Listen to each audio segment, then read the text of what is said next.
Hello guys, हेर्नु न हाम्रो कोरिया के सोचेथे जिन्दगीमा के भयो आज। यहाँ जङ्गल छ अनि पुरा पहाड जस्तो हेर्नु यस्तो खालको छ। हाम्रो घर यही हो। हामी आमा छोरा यहाँ घुमिरहेछौँ अल्छी लागेर कोठामा बस्दा के गर्नु, एक्लै कोरिया भनेर मात्र नहुने रहेछ कुन चाहिँ कुनामा।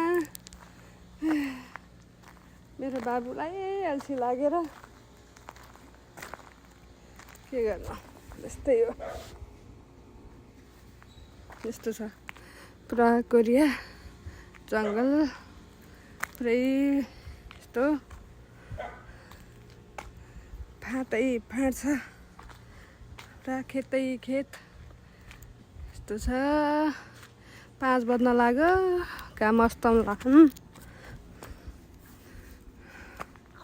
हामी बस्ने घर खेल्दैछौँ। बाबा यता हेरिदेऊ, सानो यता हेर न, हामी पिङ खेलेको देखाइदेऊ न। सानो डल्ली पिङ खेलेको गरिदेऊ। लास्टै चिसो छ, चिसो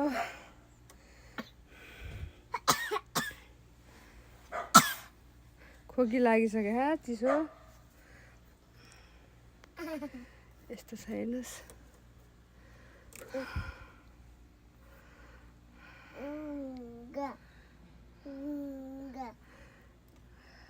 अल्छी लागेर मेरो बाबु त रोक्कै भित्र बस्न मान्दैन, बाहिरै डुला भन्छ।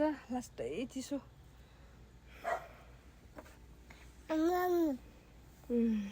मामु भन्दैछ अरे, माम भन्देऊ त। नक्कल फार्देऊ न, नक्कल फार्देऊ त। घोटी नत्तली भइदिन्छ। लक्कीले के गर्छ सानो भनिदेऊ त, के गर्छ लट्टीले भन न। ए आमा बोल्छ ए जान्छन् के ए बा हो ए मा पनि गरिदेऊ न। हो कति जान्छन् काकी खै बाबु।